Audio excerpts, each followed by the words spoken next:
Donc bonjour à tous, merci d'être nombreux à participer à ce webinaire. On va démarrer avec une partie contexte, enjeu, gain sur l'EIT, des exemples et des retours d'expérience sur ce qui fonctionne. On va vous parler de l'outil actif, qui est un outil CCI et qui est assez important sur la partie détection de synergie. Et puis voilà, on va essayer de voir derrière avec un petit formulaire à vous faire remplir en ligne pour essayer de détecter éventuellement directement des synergies pour vous. Quelques outils qu'on propose au niveau consulaire pour aller un petit peu plus loin. Et on gardera un temps pour des conclusions et des questions-réponses. Donc, on fait un rapide tour de présentation et puis on enchaînera directement à la fin avec Patrick qui pourra intervenir directement sur le contexte. Donc, Aurélien Humarchand, Chambre de commerce industrie Nord-Isère, conseiller aménagement et développement durable ou en charge notamment des actions d'écologie industrielle territoriale. On démystifiera un petit peu ce terme. Et puis, je laisse la parole du coup à Mélanie, puis Muriel, puis Patrick qui pourra enchaîner à la fin sur directement le contexte. Eh bien, bonjour à tous, merci d'être présents. Moi, c'est Mélanie Bachelier, donc je suis à la Chambre de commerce et d'industrie de la Savoie en tant que conseillère en environnement et notamment sur tout ce qui est thématique de l'économie circulaire.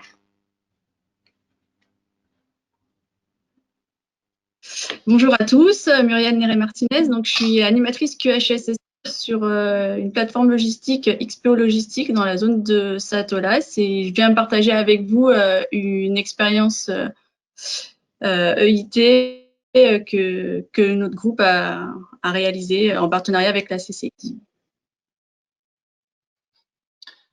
Merci, et donc je conclus des présentations. Donc Patrick Pichon, je suis conseiller performance durable au sein de la CCI Lyon Métropole Saint-Étienne-Roanne. Ça regroupe, on va dire, le Grand Lyon et la Loire.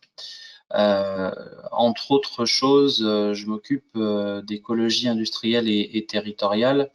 Et justement, ça va faire le lien tout de suite avec le contexte, les enjeux, pour planter le décor de la présentation du jour. Donc, on a, pour resituer ça dans un contexte très très général, il y a un principe qui est le principe de l'économie circulaire qui est aujourd'hui de plus en plus répandu, enfin en tout cas très connu. Alors l'idée, c'est ce qui est développé dans le petit schéma que vous avez là. En tout cas, c'est de raisonner plus seulement en économie linéaire. Je prélève dans les ressources, je produis, je jette. Mais de se rapprocher un peu plus, tant que faire se peut, de ce que peut nous proposer par exemple la nature, puisque ce que la nature produit, elle le recycle et elle tourne en circuit fermé. Alors ce principe d'économie circulaire, il est largement... il y a une littérature qui est importante, on ne va pas creuser davantage. C'est juste l'idée de se dire que dans l'économie circulaire, il y a plusieurs piliers pour arriver à faire ça, que vous avez là, le recyclage, les approvisionnements durables, l'éco-conception, l'économie de la fonctionnalité, la consommation responsable et l'allongement de la durée d'usage. Il y a un principe aussi, c'est justement l'écologie industrielle et territoriale. Donc l'écologie industrielle et territoriale, l'idée, déjà il y a l'idée que c'est rattaché à l'économie. Pourquoi aujourd'hui on développe ces principes d'économie circulaire et d'écologie industrielle? Parce qu'on a des disponibilités géologiques limitées, on a de moins en moins de ressources matières premières, on a des ressources en baisse pour les entreprises, l'État, les collectivités, les citoyens, et ça c'était le constat qu'on faisait avant la crise sanitaire dans laquelle on se trouve, donc ça risque de pas s'améliorer. Que le modèle linéaire dont on vient de parler, à savoir prélever, produire, jeter, il a ses limites. Hein. On est dans ce qu'on oublie souvent, c'est qu'on est dans une planète finie. Donc, une fois que ça sera fini, ça sera terminé. Voilà, donc il faut trouver d'autres solutions.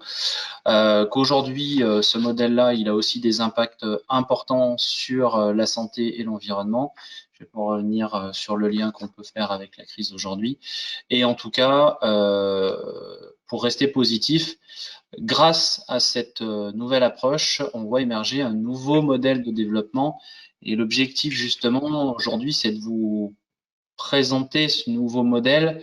Alors, on n'est pas, on est réaliste, hein, c'est pas un modèle qui va en remplacer un autre. Je pense que c'est un modèle qui peut être complémentaire, au moins dans un premier temps. Donc, l'économie circulaire, l'écologie industrielle ouvre de nouveaux champs d'opportunités comme on peut le voir. Et toute la présentation du jour, ça sera justement de vous montrer que grâce à ça, il y a des opportunités, il y a des entreprises qui arrivent à créer ce que nous, on a intitulé des synergies entre elles. Et j'ai envie de dire l'économie circulaire si vous ne retenez pas, l'écologie industrielle si vous ne retenez pas. Retenez au moins la notion de synergie entreprise parce que c'est aussi la traduction très opérationnelle de ce que je viens de vous dire. Donc cette traduction opérationnelle, l'objectif c'est de mettre les entreprises en lien entre elles. Alors je vais prendre un exemple très simple, le déchet de quelqu'un peut être la matière première de quelqu'un d'autre. Et je creuserai pas plus parce que vous verrez que dans l'exemple qui va suivre, on va vous détailler ça de façon très concrète. Et comme ça, en mettant en place des synergies entre les entreprises pour créer des circuits courts, on va toucher d'autres thématiques que les déchets, on va pouvoir parler des réseaux de chaleur, on va pouvoir parler du matériel, des outils de production. Il y a certaines entreprises qui ont la capacité de mettre à disposition du temps machine qu'elles n'utilisent pas à d'autres entreprises, par exemple. Sur le transport, on peut très bien avoir des exemples comme ça. Et ça prend deux formes. Soit ça prend les formes d'échange. Alors, échange à construire. Hein, on n'est pas forcément dans des échanges gracieux, mais à construire en tout cas. Et des aspects de mutualisation, on creusera aussi avec des sujets, enfin avec des exemples très concrets. Voilà, je m'arrête parce que le but du jeu, c'est quand même d'aller sur les exemples, simplement en disant que on est là dans l'objectif de répondre à des enjeux pas que environnementaux, mais aussi des enjeux économiques et des enjeux qui peuvent créer de l'emploi. Merci Patrick, on va faire directement le témoignage de XPO Logistics. Muriel, je vous passe directement la main pour nous faire ce petit retour d'expérience. Ok, merci Aurélien. Tout d'abord, en fait, pour rentrer vraiment dans une action EIT, l'important, c'est quand même la volonté première de l'entreprise. Donc, c'était à l'origine le cas de XPO parce que, voilà, on était une entreprise qui avait mis en place des normes environnementales et on était vraiment dans une démarche assez poussée depuis longtemps d'un point de vue écologique et environnemental. Il s'est avéré qu'on était tout le temps en recherche de nouvelles idées, de nouvelles performances et la clé en fait des plateformes logistiques, c'est quand même le déchet, c'est quand même une problématique assez importante. Et donc, on cherchait de nouvelles solutions pour continuer à s'améliorer. Et donc, on est rentré par l'aide du pôle d'intelligence logistique dans un groupe de déchets, en fait, qui en fait mettait en lien de nombreuses sociétés en fait qui sont sur la zone de Satolas et permettait d'échanger en fait sur les problématiques de chacun et le potentiel de chacun. Donc tout ça en partenariat avec la CCI et la CAPI qui se trouvent sur la zone de Satolas.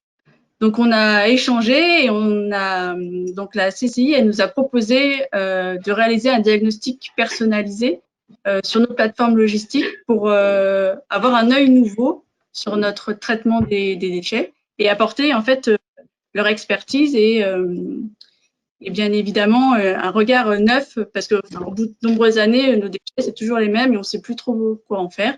Et donc là l'œil de la CCI elle nous a permis en fait de nous trouver des nouvelles pistes d'amélioration et notamment de mettre en évidence qu'un gisement de polystyrène qu'il y avait sur un site XPO et pour lequel il n'y avait pas de possibilité de traitement écologique de ce déchet et il finissait directement en tant que DIP.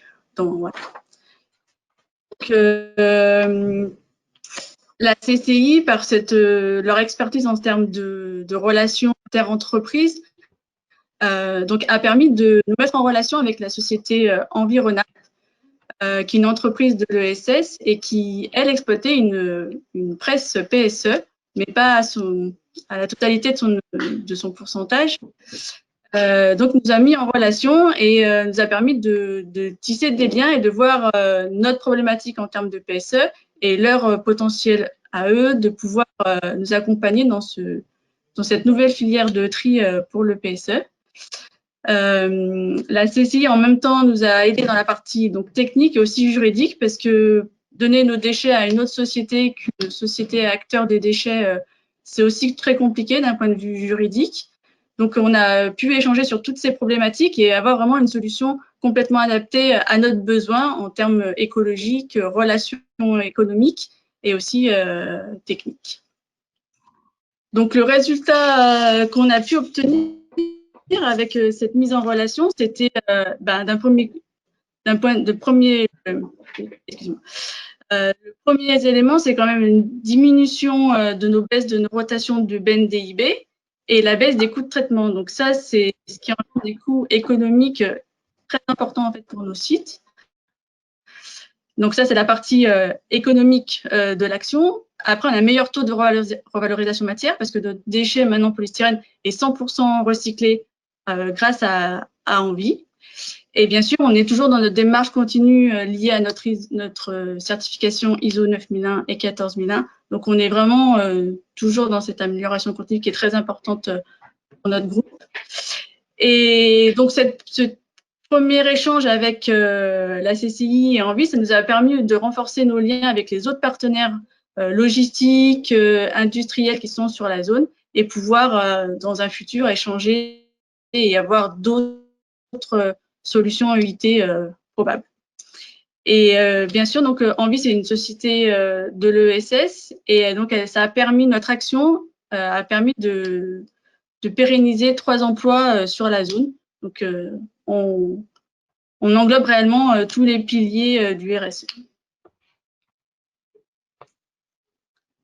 Voilà. Donc, en termes de résultats, donc ça fait 1 an qu'on a ce partenariat complet avec Envie. Donc, ça nous a permis aujourd'hui de traiter 14 porteurs à destination de Envie. Donc, ça nous a évité la destruction de 9 bennes de PSE. Et donc, on a gagné en termes de gain CO2 sur le transport, 46% de réduction de CO2. En termes de valorisation matière, maintenant, nos déchets, c'est plus un déchet pour nous, ça devient une matière première pour une industrie en Espagne. Donc, nos déchets partant en Espagne sont fondus et transformés en billes voilà, plastique et réinjectés dans l'industrie de thermoformage. Donc aujourd'hui, on a retraité 214 mètres cubes de PSE.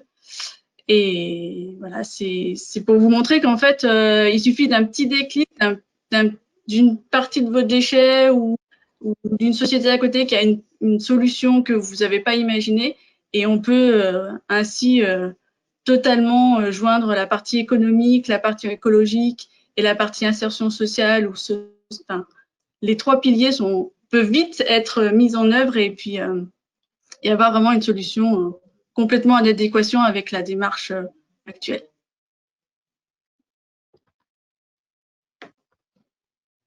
Merci Muriel pour ce retour d'expérience qui illustre une des possibilités de synergie qui sont du coup sur le territoire CAPI de plus en plus développées et de plus en plus d'entreprises arrivent à intégrer ces démarches-là.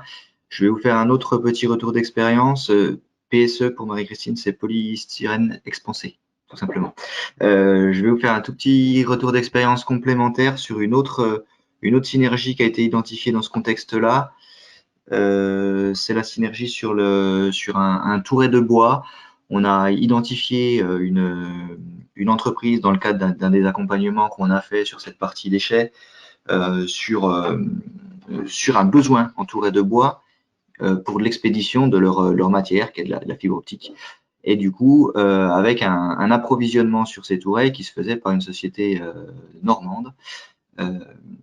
avec un coût de transport économique et environnemental assez important, du coup, depuis le site normand jusqu'au Nord-Isère, où l'entreprise est située. En parallèle, dans nos bases de données, on avait identifié une autre entreprise qui fabrique de l'électricité, câbles électriques principalement, et qui éliminait, elle, des tourets en bois dans sa partie déchets des bois valorisés, mais quand même avec un coût résiduel géré par le prestataire. Donc l'objectif a été d'identifier si techniquement certains tourets pouvaient être concordants, et c'est le cas sur certains. Donc on les a mis en relation pour les accompagner. Et du coup, l'entreprise qui jetait ces tourets a pu stocker de manière séparée et palettisée entre guillemets pour optimiser un petit peu le transport derrière, les tourets qui pourraient correspondre à l'entreprise qui en importait depuis la Normandie. Et du coup, une fois qu'il y avait un certain volume, de quoi affréter un camion, la société demandeuse affrétait un camion à ses frais, mais du coup avait juste un coût résiduel de transport du Nord-Isère au Nord-Isère, toujours, donc de quelques dizaines de kilomètres, bien moins important. Donc le gain, il était important du coup pour l'entreprise qui jetait ses déchets, mais avait quand même du coup un coût résiduel sur sa benne bois, qui les laisse du coup gratuitement à l'entreprise qui en avait besoin et qui, elle, a juste un coût résiduel de transport sur la partie Nord-Isère. Donc on a des gains économiques importants et des gains environnementaux qu'on n'a pas mesurés, mais qui sont évidemment importants du fait du transport largement réduit par rapport à ce qu'il pouvait y avoir initialement. Voilà, je laisse la parole à Patrick pour un autre exemple, puis Mélanie. Alors, si vous voulez répondre dans le chat, vous pouvez, mais moi, je vais commencer par une devinette. Est-ce que vous connaissez le point commun entre ces trois objets? Parce qu'il y en a un. Caoutchouc, métal, pneu de vélo. Cuir. Ouais, eh ben, pneu de vélo. Ceinture En en pneu fait, caoutchouc. voilà, exactement. C'est des objets qui ont été fabriqués à partir de chambres à air. Alors, on peut se dire, ouais, idée bizarre, mais bonne idée. Alors, il y a quelques temps, moi, j'ai été sollicité, voilà, par, on va dire, un acteur majeur du cycle qui fait de la réparation et qui savait pas trop quoi faire de ces déchets de chambre à air. Et en fait, en cherchant bien, on s'est rendu compte que il y avait des entreprises, parce qu'il n'y en a pas qu'une, qui reprenaient en fait ces chambres à air pour en refaire des objets remanufacturés, en l'occurrence des ceintures. Alors, ça peut paraître un peu bizarre, mais elles sont plutôt sympas. Des objets comme des porte-clés. Alors, ça peut paraître comme une action simple de recyclage, mais il faut voir derrière que c'est un petit peu comme le polystyrène. Il faut d'abord avoir un regroupement de ces quantités parce que d'abord il faut les transporter, donc moins vous en avez et moins c'est intéressant. Donc voilà, il faut constituer une filière. Il faut aussi avoir un industriel qui est en capacité d'en faire quelque chose et pas juste histoire d'en faire quelque chose, mais un produit qui peut se vendre aussi. Donc il faut que le produit réponde à un besoin. Donc ça fait une approche très globale. Et puis après, il y a une autre notion qui est, je trouve, moins intéressante et qu'on va recreuser par d'autres exemples, c'est qu'il y a cette notion de territoire. En fait, l'écologie industrielle et territoriale, on a associé des termes qui souvent se parlent pas, en fait, l'industrie et les territoires. Donc les territoires, c'est les EPCI, alors en langage de tous les jours, c'est votre mairie, enfin votre commune, votre Comcom, votre voilà, par exemple ici sur Saint-Étienne, c'est Saint-Étienne Métropole, ça sera le Grand Lyon. Je sais qu'on a un auditoire aussi national, donc je prends les exemples locaux, mais c'est conjugable à l'infini. Et l'idée, c'est aussi de voilà, donner une cohérence au territoire et d'arriver par ces actions-là, par ces mutualisations et par ces échanges, à ce que le territoire y trouve son intérêt. Par exemple, sur Saint-Étienne, on a mené des actions d'écologie industrielle pour permettre à certaines zones d'activité de quelque part gagner des atouts concurrentiels entre guillemets, ou pas entre guillemets d'ailleurs, pour voilà, attirer des entreprises à qui on pourrait rendre un service grâce à la constitution de nouvelles filières, ou grâce à la constitution de services qui répondraient à, voilà, par exemple, alors on va tomber dans les autres exemples, à la gestion des déchets, à un groupement de partage de ressources humaines, à du gardiennage, à de l'entretien d'espaces verts, etc., etc. Donc voilà, je voulais remettre cette notion de territoire au cœur parce que du coup, les communautés de communes deviennent aussi actrices de ces actions et elles deviennent aussi des leviers de ces actions. Et par exemple, sur les réseaux de chaleur, on peut aussi avoir des interfaces entre les industriels et le réseau de chaleur, mais je ne vais pas anticiper sur le sujet de Mélanie, pour les collectivités. Voilà. Autre flux qui peuvent être concernés, parce que je ne voudrais pas que vous reteniez que ça ne concerne que les déchets, on a beaucoup parlé des déchets.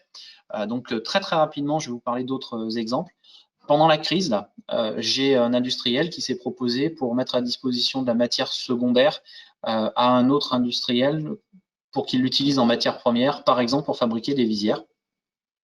On a aussi des exemples sur le transport. J'avais une entreprise à Lyon qui faisait régulièrement le transport, enfin qui allait régulièrement sur Bourg-Argental, et j'avais des entreprises sur Bourg-Argental qui cherchaient un transport pour aller sur Lyon. Alors ça va pas faire plaisir aux transporteurs de métier, mais c'est des petits services comme ça qui peuvent être rendus parce que de toute façon, la prestation n'aurait pas été déployée de cette manière-là. Et puis, le dernier exemple pour vous montrer que ça peut être très microscopique, c'est l'entreprise qui a besoin d'un chariot élévateur et qui ne sait même pas que son voisin pourrait lui mettre à disposition ce chariot. Ça aussi, c'est un trait fort en fait qu'on essaye de développer au travers de ces démarches, c'est que les entreprises se connaissent entre elles.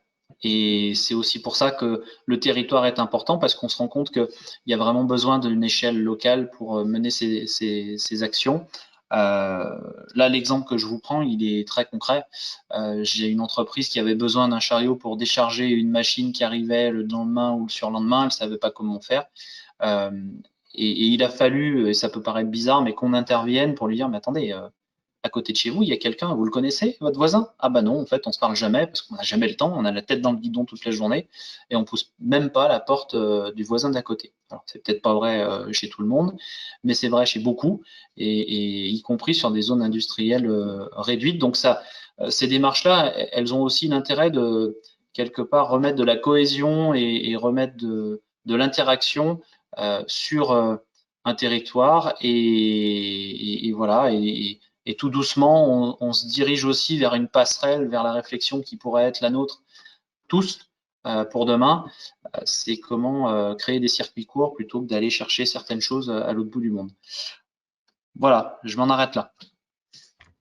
Merci Patrick. On va laisser la parole à Mélanie qui va nous redonner aussi un autre exemple avant de pouvoir faire une introduction sur Actif. Merci.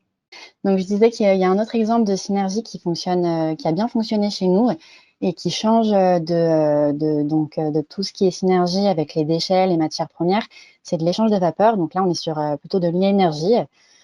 En Savoie, on avait effectivement une entreprise de l'agroalimentaire qui donc, produit de la nourriture et dont la chaudière gaz a arrêté de fonctionner. Et donc, comme c'est un élément clé dans leur process de production, ils ont cherché une nouvelle solution pour pallier son dysfonctionnement.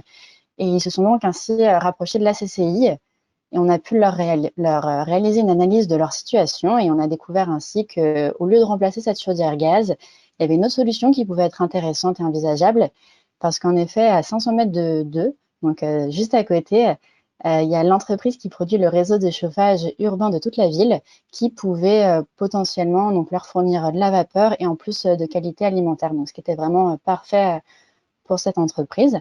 Donc, la CCI, on les a mis en relation pour vérifier si par principe, elles étaient toutes les deux partantes pour collaborer ensemble, ce qui a été le cas. Et donc ensuite, on les a accompagnées pour lever les différents freins à la collaboration. Donc, comme avec XPO, on peut voir qu'il y a certains freins qui peuvent être techniques, financiers, réglementaires. on a identifié les points bloquants, on les a débloqués pour justement que la synergie puisse se dérouler sans accroc. Et donc, c'est ce qui nous a permis de réaliser des travaux de raccordement entre les deux entreprises, donc sur 500 mètres de raccord. Et parce qu'effectivement, sur le long terme, cette synergie était intéressante d'un point de vue environnemental, puisqu'on évite de remplacer une chaudière gaz. Donc, on a moins de matière à produire pour réaliser cela. Et puis même d'un point de vue financier, sur le long terme, c'était plus avantageux d'investir dans un raccordement plutôt que de réinvestir dans une nouvelle chaudière qui aurait potentiellement retombé en panne plus tard. Donc, on a privilégié d'un point de vue environnemental cette solution et aussi d'un point de vue économie locale, vu qu'on met en relation deux entreprises qui sont juste à proximité l'une de l'autre. Et donc, ainsi, il y a 8 millions de mètres cubes de vapeur qui sont échangés chaque année. Donc, c'est quand même un bon volume. Donc, voilà, on vous a présenté là plusieurs exemples de collaboration qui fonctionnent bien. Donc, avec les témoignages d'XPO, avec nos exemples concrets de matière, d'énergie, etc. Et donc, pour faciliter et provoquer ces synergies, il existe un outil, c'est l'outil Actif, qui a été développé par les CCI en collaboration avec l'ADEME. Donc, c'est une plateforme d'économie circulaire qui est déployée dans toute la France et même bientôt à l'étranger, qui permet donc de favoriser l'économie circulaire, donc de privilégier aussi les circuits courts, l'économie locale. Elle permet de rapprocher les fournisseurs des entreprises. Donc, on agit vraiment sur les deux volets environnement et économie. Donc, c'est vraiment deux points qui sont primordiaux pour nous. Donc, comment ça marche? Donc, les entreprises qui ont envie de s'initier dans une démarche d'économie circulaire renseignent leur flux ou les choses dont elles auraient besoin. Et donc, ainsi, pour chaque nouvelle entreprise enseignée, l'outil Actif recherche les compatibilités, donc les synergies possibles, sur une zone géographique donnée. Donc ensuite, le moteur de recherche permet de cibler les synergies potentielles. Et nous, de notre point de vue CCI, en tant que on regarde si effectivement la synergie elle est vraiment intéressante ou pas. Et c'est ce qui nous permet de mettre en relation les entreprises concernées. Donc l'outil Actif est déployé depuis à peu près 5 ans maintenant. Et ça nous a permis d'avoir un certain nombre d'entreprises qui se sont lancées dans la démarche. Donc là, on a fait une petite cartographie de la région Auvergne-Rhône-Alpes. Donc, on voit qu'il y a des entreprises, surtout sur certains bassins économiques, mais dans toute la France, il y a à peu près 6 000 entreprises qui ont rejoint le process, ce qui nous a permis de renseigner 30 000 ressources à peu près et de mettre en place 900 synergies différentes. Donc, à savoir que pour une entreprise qui rentre dans l'outil, elle va généralement renseigner 4 à 5 ressources différentes. Et pour 50 ressources, on va identifier 5 synergies potentielles et peut-être une synergie qui va être effectivement réalisable. Donc, l'intérêt, c'est vraiment de massifier, de renseigner le plus d'entreprises, le plus de ressources possibles. C'est ce qui va permettre à chaque fois de créer réellement une synergie. Donc, c'est pour cela qu'on vous propose aujourd'hui de participer vous aussi à cette démarche d'économie circulaire. Et donc, on vous propose de détecter les opportunités qui pourraient se trouver chez vous. Donc, on a un formulaire en ligne pour vous qui va vous être envoyé dans le chat tout bientôt. Voilà, vous pouvez le trouver dès maintenant. Et donc, sur ce formulaire, vous pouvez renseigner ce que vous recherchez ou ce que vous proposez à d'autres entreprises. Donc, si vous n'avez pas le temps de faire le formulaire maintenant, il n'y a pas de souci. On vous le renvoie à la fin du webinaire par mail. Ou alors, vous pouvez garder l'onglet ouvert, avoir le temps de réfléchir un petit peu à ce que vous voulez mettre ou pas. Et puis voilà. Donc, sur ce formulaire, on a juste besoin d'avoir vos coordonnées. Donc, le nom de l'entreprise, votre adresse. Si vous pouvez privilégier d'ailleurs l'adresse avec le nom de la rue, c'est un peu plus simple pour nous. Et puis, les coordonnées auxquelles on peut vous rappeler si on a des questions ou si on doit vous recontacter, si on a trouvé une synergie. Et donc, vous a proposé un petit exemple de ce qu'on pouvait renseigner. Donc, on a divisé par catégorie les matières, la logistique, les énergies ou même les ressources humaines que vous pouvez renseigner. Et ensuite, si vous avez besoin aussi, vous proposez effectivement des ressources. Donc, par exemple, on s'est mis à la place de la CCI. On manque un peu parfois de salles de réunion. Alors, on s'est dit, pourquoi pas demander à d'autres entreprises si elles pouvaient partager leur salle de réunion pour 10 à 15 personnes environ. Puis comme ça nous évite d'investir dans des nouveaux locaux. On rencontre aussi les entreprises voisines, on se met en relation. Donc voilà, ça peut être vraiment tout plein d'exemples. Vous pouvez vous inspirer des exemples qu'on a donnés, voir ce que vous avez chez vous, prendre le temps peut-être d'y revenir. Si vous avez d'autres questions, il ne faut pas hésiter non plus à nous recontacter. On peut vous aider, il n'y a pas de souci. On a aussi mis qu'on a un service de nettoyage qu'on pouvait peut-être mutualiser pour éviter des coûts supplémentaires entre les entreprises, parce qu'en mutualisant parfois des activités, des process, c'est ce qui va nous permettre de faire des économies, mais aussi de privilégier une entreprise qui pourrait, ça permet de lui faire de l'activité supplémentaire. Donc voilà, c'est tout l'intérêt du formulaire. Si vous avez le temps de le remplir maintenant, c'est avec grand plaisir. Nous, on le reçoit dans la journée et puis on saura que vous avez participé. Et puis si vous voulez participer un peu plus tard, ce sera toujours avec plaisir. Donc une fois que vous avez rempli ce formulaire, nous, on vous rappelle pour proposer les mises en relation s'il y en a. S'il n'y en a pas, il n'y a pas de souci. Tous les jours, il y a des nouvelles entrées qui arrivent. Et donc, il y a de nouvelles opportunités, de nouvelles possibilités. Peut-être qu'aujourd'hui, il n'y a pas, mais peut-être que dans 2 semaines, on trouvera une solution pour vous. Et de toute façon, c'est gratuit pour vous. Il n'y a pas d'engagement. Vous pouvez refuser si la synergie ne vous intéresse pas, si elle ne correspond pas réellement à ce dont vous avez besoin. Il n'y a pas d'engagement. C'est vraiment vous qui fixez tout ça. Et puis ensuite, nous, on vous accompagne dans la démarche. Donc, on va vous aider sur tout ce qui est technique, réglementaire. On va pouvoir rechercher des aides financières s'il y en a. Et puis, sachant que tout ce processus de données est quand même sécurisé, donc c'est vous qui fixez le périmètre, pardon, et on ne divulgue pas vos informations à tout bout de champ. C'est vraiment juste dans le principe de créer la synergie dont on va servir de toutes ces données. Voilà. Je vais laisser du coup la parole à Patrick qui peut également vous en dire un peu plus sur comment aller plus loin. Oui, je disais, c'était pas prévu que j'intervienne là-dessus, mais sur le formulaire, comme disait Mélanie, on sera super content voilà, de pouvoir participer. Je vais être plus insistant que ça, participer. Parce que, en fait, plus on sera nombreux, plus il y aura de ressources identifiées et plus on pourra détecter de synergie. Et donc, plus vous aurez la possibilité de trouver une réponse, soit à votre besoin, soit à votre proposition. Voilà, donc, moi, c'est un message que j'ai beaucoup activé pendant les 2 mois de confinement, parce que c'est aussi un outil dont on s'est servi pour mettre les entreprises en lien sur des besoins urgents et trouver des solutions à des circuits qui étaient face à des circuits qui étaient complètement bouchés. Voilà, mon seul propos, c'est plus on sera nombreux, plus ça sera facile de trouver des synergies et plus ça sera efficace. Autre possibilité donc pour aller plus loin, c'est ce que nous on a appelé les pré-diagnostics flux, OptiFlux. Vous voyez que ça s'appelle pré-diagnostic performance économique et environnementale. Et on a un tort, c'est qu'on a écrit un truc en tout petit et on aurait dû l'écrire en très gros. C'est réduisez les factures liées au flux entrant et au flux sortant. Alors, aujourd'hui, on va tourner la diapo. Voilà, vous avez ces flux-là dans l'entreprise. Ces flux, quels sont-ils? Vous avez des flux énergétiques. Vous dépensez de l'énergie ou vous produisez de l'énergie. Vous avez de la matière première. Vous avez des consommables, ce qui est nécessaire à la constitution à la fabrication du produit, mais qui ne rentre pas forcément dans le produit. Vous consommez plus ou moins d'eau. Vous rejetez plus ou moins d'eau et vous avez aussi des quantités de déchets plus ou moins importantes dans l'entreprise. Et puis enfin, vous fabriquez des produits. C'est le petit hand spinner là que j'ai mis pour illustrer la notion de produit. Et tout ça vous coûte des euros. L'objectif avec cette prestation, alors là on décale un peu, on n'est pas en entreprise étendue, on n'est pas sur les synergies, mais on se reconcentre sur vous. Et voilà, seulement vous.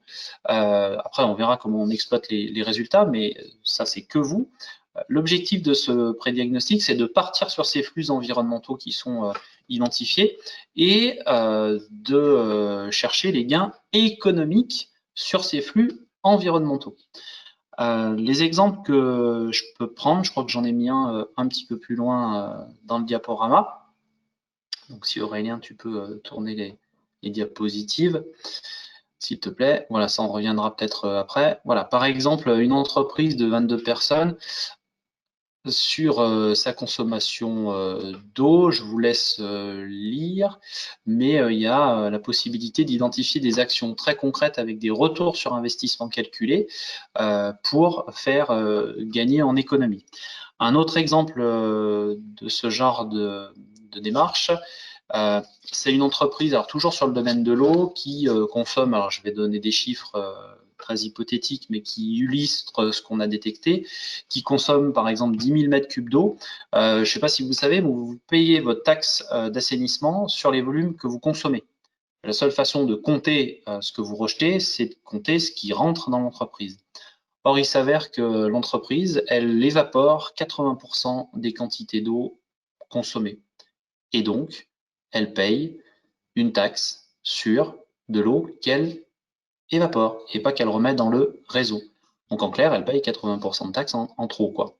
Voilà, donc ça, c'est une piste d'économie. Une autre piste d'économie sur un autre flux, ça peut aussi servir à faire de l'optimisation sur les taxes sur les factures énergétiques. Alors, je vais vous donner un chiffre. Une entreprise de traitement de surface, cette année, on vient de lui faire économiser 50 000 € sur sa facture d'électricité. Tout ça parce que elle s'était jamais occupée voilà, d'optimiser une taxe, en l'occurrence, qui s'appelle CSPE, c'est une taxe additionnelle, et on lui a permis de diminuer en fait le prix de cette taxe, et ça représente un montant de 50 000 €, et à partir d'aujourd'hui, toutes les années, elle pourra engranger à peu près 20-25 000 € de gains par rapport à ce qu'elle faisait auparavant.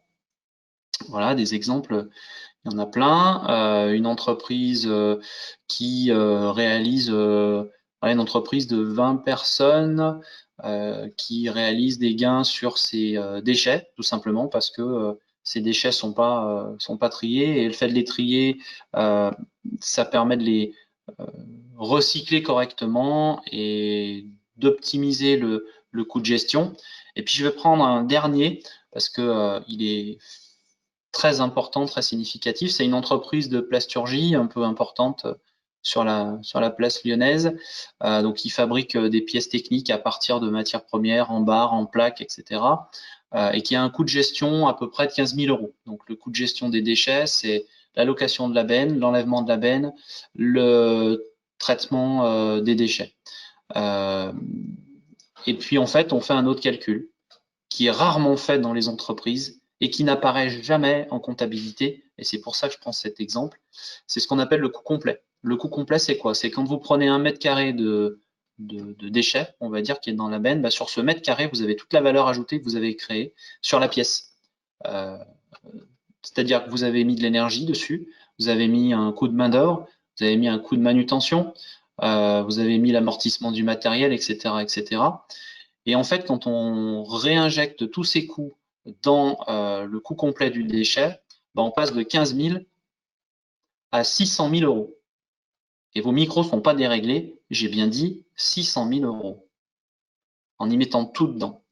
Donc vous voyez bien que là, l'entreprise ouvre des yeux énormes en disant mais c'est pas possible, vous êtes trompé dans les calculs, donc on les refait ensemble, etc. Il y a une méthodologie pour faire ça, et on arrive bien à 600 000 € bien tassés, qui n'apparaissent mais alors jamais nulle part dans les comptes, mais voilà, qui sont là. Alors on ne va pas gagner 600 000 € parce qu'il y a des coûts qu'on ne peut pas réduire, mais sur ces 600 000, le pari, c'est de se dire si on fait un effort de 2% sur le taux de perte matière qui est actuellement, on gagne 30 000 €, 30 000 € par an. Voilà. Donc c'est quand même super intéressant d'aller sur cette démarche-là. Donc je vais juste revenir sur la diapo d'avant, s'il te plaît, Aurélien. Merci. Donc qui ça concerne? On peut faire ça chez vous à partir du moment où vous êtes des entreprises structurées pour récupérer de la donnée, parce que vous avez compris, il nous faut des chiffres, en fait, hein, il nous faut des coûts, des quantités de matières premières, de déchets, d'énergie, d'eau, etc. sur tous les flux que je vous ai présentés. En priorité, du coup, ça va concerner des entreprises plutôt manufacturières avec des flux physiques qui rentrent et qui sortent.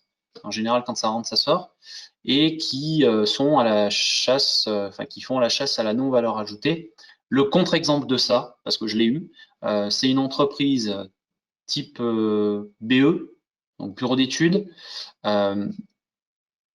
qu'avec des ordinateurs qui tournent, quoi qu'on peut quand même discuter sur l'aspect énergie, en location, dans une zone d'activité où tous les services sont mutualisés. En tout cas, c'est pas l'aspect mutualisation qui est impactant négativement, mais c'est le fait qu'ils ont aucune idée de leur part propre dans cet aspect mutualisation. En clair, ils connaissent pas ce que leur coûte leurs déchets, ils connaissent pas ce que leur coûte l'eau, l'électricité. Enfin, du coup, on n'a pas de levier en fait pour leur dire, ben voilà, il faut faire ceci, il faut faire cela, parce que les ratios qui sont les vôtres peuvent être améliorés. Voilà. Et donc le petit cochon, c'est pour rappeler qu'on cherche bien des euros et que l'effet collatéral bénéfique, c'est quand même de diminuer l'impact environnemental de l'entreprise. Vous avez deux possibilités pour rentrer dans ce dispositif. En tout cas, il y a un gros soutien de l'ADEME, puisque l'ADEME a monté en collaboration avec les CCI cette opération, mais du coup, elle vient aussi en soutien financier. Donc, si vous ne savez pas comment faire, si vous ne savez pas dans quelle catégorie vous êtes, vous appelez votre conseiller CCI, on saura vous orienter et vous orienter de la meilleure des façons qu'il soit sur ce dispositif. On a beaucoup de mal à convaincre les entreprises d'y aller, mais je peux vous assurer, ça, vous n'êtes pas obligé de me croire, mais des exemples, on en a des tas, que les entreprises, toutes les entreprises qui adhèrent au dispositif sont super contentes. Par contre, il faut nous accepter un petit peu chez vous. Il faut nous permettre de rentrer chez vous. Il faut du coup nous appeler pour dire bah, écoutez, ça m'intéresse et on y va. Et prendre le pari que de toute façon, on a toujours quelque chose à trouver. L'exemple, et j'en rate là, qui date d'hier, c'est une collègue qui disait qu'elle était arrivée dans une entreprise qui nous disait je suis ISO 14001, j'ai travaillé sur tout. De toute façon, si vous arrivez à me trouver 500 € d'économie, ça sera déjà pas mal. Elle est ressortie avec un billet de 5000. Voilà. Donc, il y a des choses à faire. Voilà, moi, le pré-diagnostic flux, ce que j'avais envie de vous dire. Vous me sentez un peu motivé là-dessus parce que des exemples, j'en ai quasiment que des bons, avec des retours sur investissement du coup très courts, avec des actions aussi qui peuvent avoir des retours un peu plus longs, mais tout ça bien évidemment est sous validation de l'entreprise quand on bâtit le plan d'action à mettre en œuvre pour arriver à faire ses gains et donc ses retours. Merci Alors Patrick. si, juste une dernière chose, et j'arrête là, ça nous permet aussi de détecter des flux sur lesquels intrinsèquement chez vous, vous avez de la difficulté à faire des gains. Par contre, on fait le lien avec tout ce qu'on vous a dit avant, parce que les flux qui vont pas trouver preneur à l'intérieur de l'entreprise en termes de gains, on va pouvoir aussi travailler et là se retourner sur la capacité de mettre en place des synergies interentreprises. Et par exemple, sur les déchets, une autre façon de faire des gains, c'est aussi que votre déchet, et je reprends mon exemple du tout début du webinaire, c'est que votre déchet devienne la matière première de quelqu'un d'autre. Et plutôt que de payer un prestataire pour enlever le déchet, vous avez quelqu'un qui vient vous le chercher et en plus qui vous dit merci. Merci. Du coup, on va faire une petite conclusion un petit peu plus haute avant de pouvoir répondre à vos questions qui sont quand même nombreuses. Tu voulais faire un petit lien avec la CRES, Patrick, et puis derrière, on enchaînera les questions-réponses. Oui, alors ça va être très très rapide parce qu'en fait, ça a déjà été dit par Muriel. Dans son exemple, elle vous a montré que pour arriver à créer du coup cette opération autour du PSE, l'action avait intégré Envie, qui est une entreprise de l'économie sociale et solidaire. Donc c'est pour ça que j'avais mis la diapositive sur la CRES, si tu peux la positionner à l'écran. Voilà, c'était juste pour vous illustrer toutes les pour que vous pensiez aussi qu'il y a des entreprises de l'économie sociale et solidaire qui peuvent vous aider à mettre en place ces démarches d'écologie industrielle et territoriale, d'économie circulaire, vous les appelez comme vous voulez. Et je voulais illustrer. En fait, les deux photos, c'est des photos avant-après. Le avant, c'est un rouleau de papier. Alors, je ne peux pas vous dire chez qui c'est parce qu'on a quand même la confidentialité pour nous. Ça, c'est notre déontologie propre et très ancrée au niveau des chambres, avec donc au milieu un mandrin en carton et autour des chutes de papier. Et cette entreprise, aujourd'hui, elle jette ça comme DIB. Ça lui coûte cher. Voilà. Et de l'autre côté, j'ai des entreprises, moi, qui cherchent des mandrins en carton. Après, soit pour protéger des produits pour les mettre à l'intérieur, soit voilà. Mais les dimensions ne sont pas forcément les mêmes. Et on a besoin, par exemple, de plus petits rouleaux, en fait. C'est la photo du bas. Mais pour passer de l'un à l'autre, c'est pas évident parce que comment faire? Aujourd'hui, vous avez des entreprises d'économie sociale et solidaire qui sont en capacité de proposer ce genre de prestations. Et ça permet à des travailleurs, par exemple handicapés, de se réinsérer ou de s'insérer tout court dans le monde du travail. Moi, franchement, j'ai découvert il y a quelques années ce monde-là. J'ai été très surpris de la qualité du travail rendu et de la capacité des opérateurs de ces entreprises à être très précis. Il faut savoir, par exemple, qu'on a des personnes qui sont capables de se concentrer pendant 2 heures sur une tâche précise sans faire d'erreur. Et pour avoir discuté avec les directeurs de ces centres-là, ils arrivent à avoir des taux de non-qualité inférieurs à, par exemple, des opérations de tri manuelles ou robotisées dans les entreprises dans lesquelles ça se fait habituellement. Voilà, c'était juste pour dire ça. N'oubliez pas que voilà, il y a des entreprises un petit peu différentes, mais qui sont très présentes et qui peuvent voilà, être des acteurs importants de cette façon de travailler dont on vous a parlé aujourd'hui. Merci Patrick. Donc oui, en conclusion, c'est ça, hein, on est vraiment sur la notion de territoire, de création de liens, de connaissances, d'animation, de liens entre les entreprises pour trouver les synergies potentielles, pour pouvoir détecter l'idée qui est bien souvent potentiellement juste à côté et de pouvoir avoir un gain qui soit environnemental, qui soit économique, qui soit sociétal. On le voit avec ces liens qui peuvent se faire notamment avec l'ESS. C'est tout un travail d'animation qui est important. On dispose de beaucoup d'outils pour essayer de massifier un petit peu tout ça. Ce qui est important, c'est d'avoir une bonne base de données du coup et d'avoir beaucoup d'éléments. Donc n'hésitez pas, on a tout un ensemble de questions-réponses, on va essayer d'en prendre quelques-unes, on répondra éventuellement aux autres en retour par mail directement. Donc je vais redonner la parole à Muriel parce qu'on avait des questions sur est-ce qu'on a mesuré l'impact CO2 du transport en Espagne et évidemment pourquoi l'Espagne, etc. Alors je tiens à préciser que c'est du coup c'est Envie qui gère ça pour le moment, qu'on est toujours en recherche de filières plus courtes, mais si Muriel, tu as un petit complément à apporter. Alors aujourd'hui, on n'a pas mesuré l'impact du transport de notre PSE en Espagne. Alors pour une simple et bonne raison, c'est qu'aujourd'hui notre PSE est déjà compacté par cette fameuse machine fournie par Envie. Et donc le PSE en fait c'est ni plus ni moins que du plastique et beaucoup de vide, 90% de vide. Donc en fait le fait de compresser, on réduit vraiment une grande partie de notre volume. Et donc, c'est ajouté au flux, à d'autres flux que suit Envie. Et donc, c'est mélangé avec d'autres entreprises. Et donc, le camion qui part en Espagne, part avec le flux, en fait, de multiples entreprises. Et donc, aujourd'hui, on n'a pas mesuré notre part de notre flux dans le camion. Mais c'est en étude pour avoir vraiment l'analyse jusqu'au bout. mais aujourd'hui, on l'a pas mesuré. Et le choix de l'Espagne, c'est que sur le territoire français, il n'existe pas d'entreprise qui utilise le PSE pour le réinjecter dans une économie liée au plastique.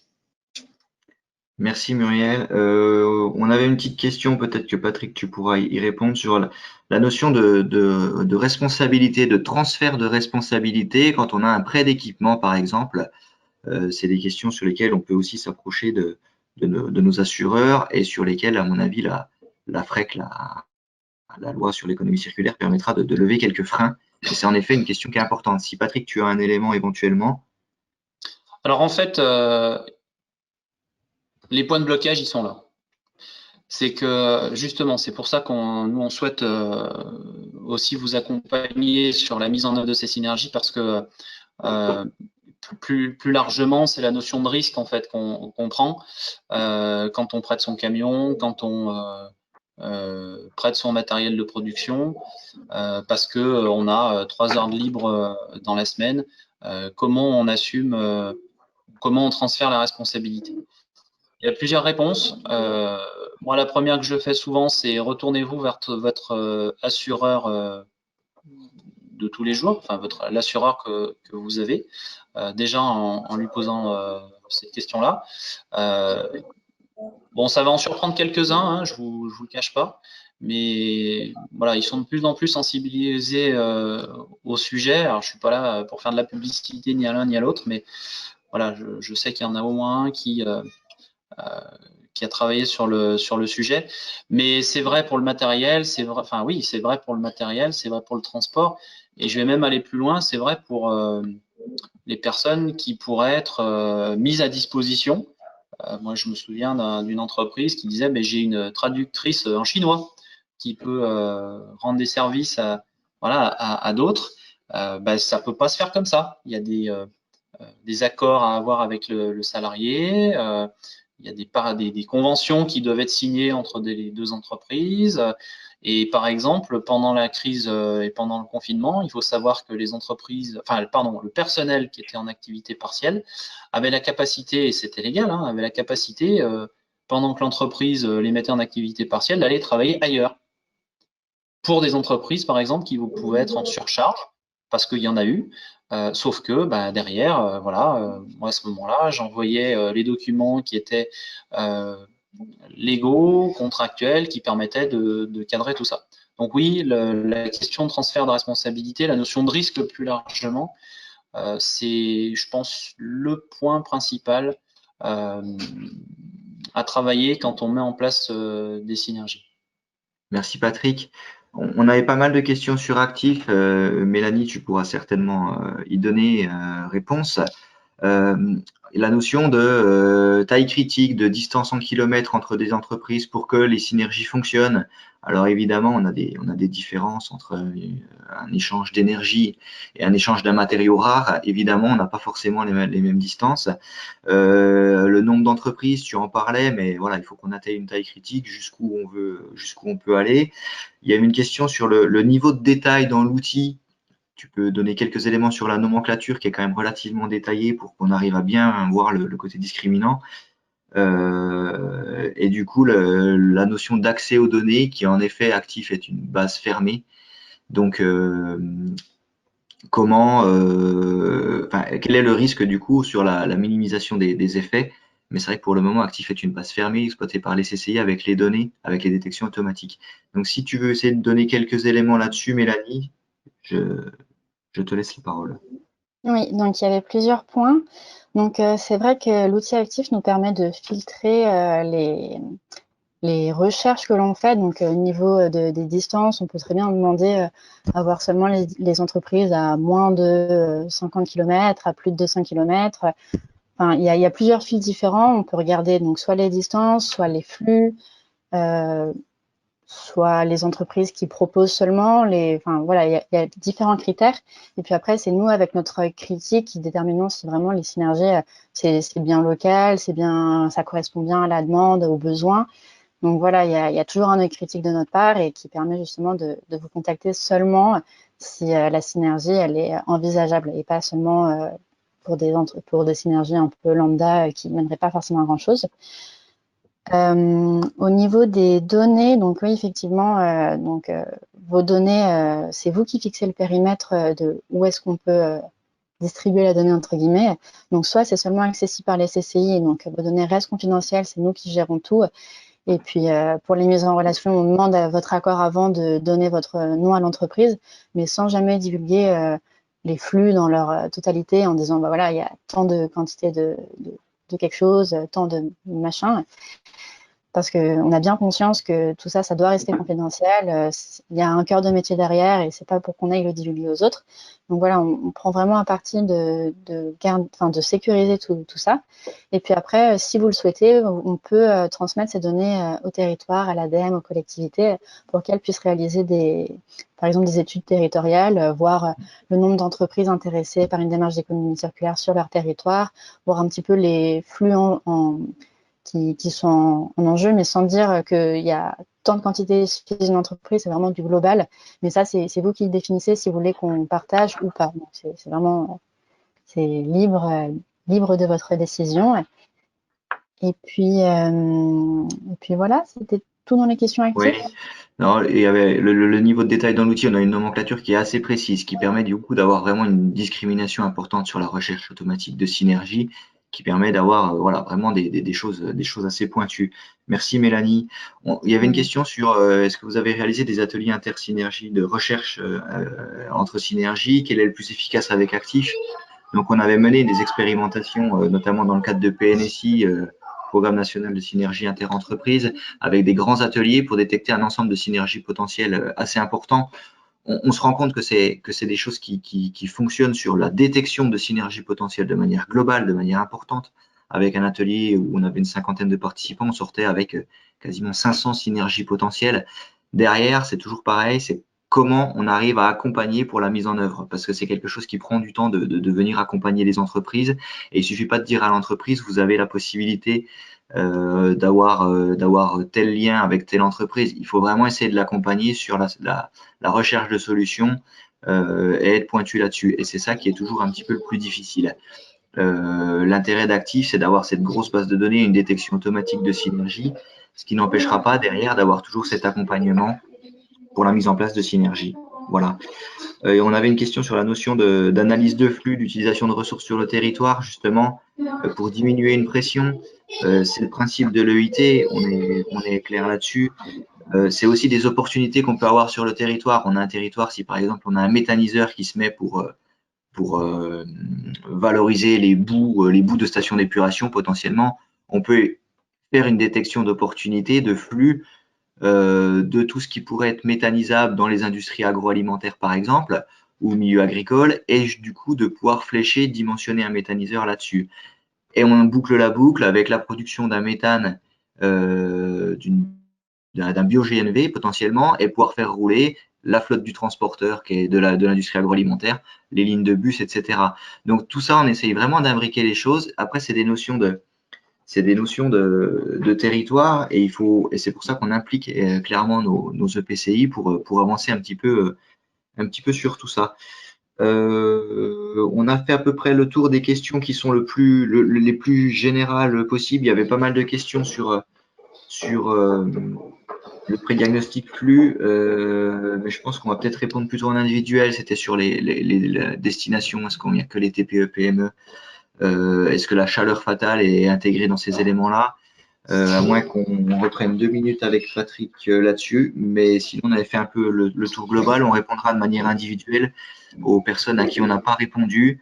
Du coup, Patrick, si tu veux redire 2 mots sur le prédiac flux, sur le fait qu'il soit ouvert que au TPE, PME ou pas, pourquoi on a un peu de difficulté à les faire rentrer, et est-ce que tous les flux sont bien analysés, au-delà des flux physiques matière, mais aussi énergie. Et puis derrière, je laisserai la parole en 30 secondes à chacun pour un mot de conclusion, si vous le souhaitez. Alors, sur les prédiag, tout le monde est concerné. Donc, vous pouvez y aller. Si vous êtes moins de 20, plus de 20, welcome. Ensuite, j'ai envie de dire que c'est un peu le médecin généraliste, le prédiagnostic flux, parce qu'on va détecter grosse maille les sujets sur lesquels il faut travailler. Et après, on a la capacité d'aller beaucoup plus loin par exemple sur les questions énergétiques, puisque c'est, je crois, la question, d'aller beaucoup plus loin avec des méthodologies qui sont beaucoup plus pointues. C'est bien les presses, enfin, c'est bien vos CCI qui peuvent intervenir. Voilà, sur le prédiag, pour être très synthétique. Après, c'est pour ça que je vous ai dit appelez-nous, parce qu'en fonction de la taille, le processus est un petit peu différent. Moi, j'ai envie de dire que le seul point de vigilance, il est par rapport au secteur d'activité, ce que je disais tout à l'heure. Si vous n'avez pas de flux physique, ça va être compliqué. Voilà, mais ça ne veut pas dire qu'on ne peut pas vous accompagner par ailleurs. Mais moi, ce que j'ai envie de dire, c'est que c'est pas la méthode qui vous sera adaptée. Voilà. Merci Patrick. Du coup, Muriel, vous voulez dire un petit mot de conclusion parce qu'on arrive à 12h05 là, donc juste un petit mot et puis on va clore ce webinaire. Un petit mot de Muriel, de Mélanie et puis on va clore tout ça. Alors moi, juste par expérience, j'invite quand même à tout le monde à essayer parce qu'en fait, au départ, on se dit c'est pas possible, il n'y a pas de solution à nos problèmes ou aux déchets. Enfin, c'est notre cas, mais il y a toujours une solution. Il faut juste ouvrir les yeux et regarder qui c'est qui est à côté de nous. Et en fait, les CCI, elles ont un regard que nous, on n'a pas. Et il faut vraiment leur faire confiance parce qu'elles sont là pour nous soutenir jusqu'au bout, de l'initiative jusqu'au projet final. Et vraiment, enfin, moi, je remercie quand même les CCI pour leur accompagnement jusqu'au bout dans ces projets. Et essayer, ça coûte juste un peu de temps, mais à la fin, le gain, il est multiplié par 10 et vous avez un nouveau regard sur l'économie, sur vos impacts environnementaux, sur toutes les solutions qui s'ouvrent à vous. Donc, n'hésitez pas. Merci Muriel. Mélanie, si tu veux dire un petit mot rapide. Oui, je rajouterais qu'il y a des solutions à gros problèmes, mais comme aussi aux tout petits problèmes, juste des petits flux auxquels on ne penserait pas forcément. Et donc, c'est pour ça qu'on vous attend nombreux sur le formulaire pour vraiment que vous nous mettiez toutes les ressources que vous pouvez proposer, que vous rechercheriez. Et voilà, il y a des grosses solutions, mais il y a comme des tout petites choses à faire qui peuvent vraiment être intéressantes aussi pour vous. Donc, on attend de voir ça pour ensuite vous accompagner dans le détail. Voilà, merci beaucoup. Patrick, un mot et on conclut. Merci à tout le monde, voilà, notamment à notre témoin privilégié, parce que voilà, je trouve que c'est super intéressant d'ancrer ça dans la réalité. Après, le mot de conclusion, c'est accepter qu'on vienne vous voir, parce que voilà, pour vous faire part de nos difficultés, c'est aussi la difficulté de mettre le pied dans l'entreprise. Alors, je sais que pour l'instant, c'est très compliqué. Voilà, dans le contexte dans lequel on est, mais parce qu'en une demi-heure, et ça je vous promets, hein, c'est vraiment quelque chose que c'est du vécu, parce qu'en une demi-heure, le 50 000 € de tout à l'heure, il s'est joué en une demi-heure. C'est ça en fait l'idée, c'est que on a ouvert des factures et une demi-heure après, ils avaient une économie de 50 000 €. Donc j'ai envie de dire, voilà, ces démarches-là, elles ne peuvent pas se faire sans vous. On aura beau être les meilleurs du monde, si les entreprises ne jouent pas le jeu ou, comme disait Muriel, juste essayent, expérimentent, ça n'avancera pas et vous ne pourrez pas non plus en avoir le retour par derrière. Donc, c'est vraiment de la co-construction. On sera très heureux de vous accompagner. Merci beaucoup. On a dépassé un petit peu le timing, mais c'est vrai qu'on voulait vous dire beaucoup de choses ce matin. Il est clair qu'on est sur des projets territoriaux. On a vraiment plein de choses qui rentrent en ligne de compte en termes de développement durable, en termes de ressources finies, en termes de RSE qui peuvent se greffer à tout ça. On n'est pas dogmatique sur la partie environnementale. C'est vraiment quelque chose qui est ultra large et qui reprend énormément, qui est vraiment transversal. Donc voilà, merci à Muriel du témoignage, merci à mes collègues de leur rapport technique et de leur retour d'expérience également. Et puis on vous remercie d'avoir été très nombreux à participer. On répondra individuellement aux questions auxquelles on n'a pas encore répondu. et on vous renverra le lien vers le formulaire pour que vous puissiez faire les demandes, pour qu'on puisse saisir les données dans Actif, et puis la présentation avec nos coordonnées à la fin. Donc, on vous remercie grandement et au plaisir. Bonne journée à tout le monde. Merci beaucoup. Bonne journée. Bonne journée.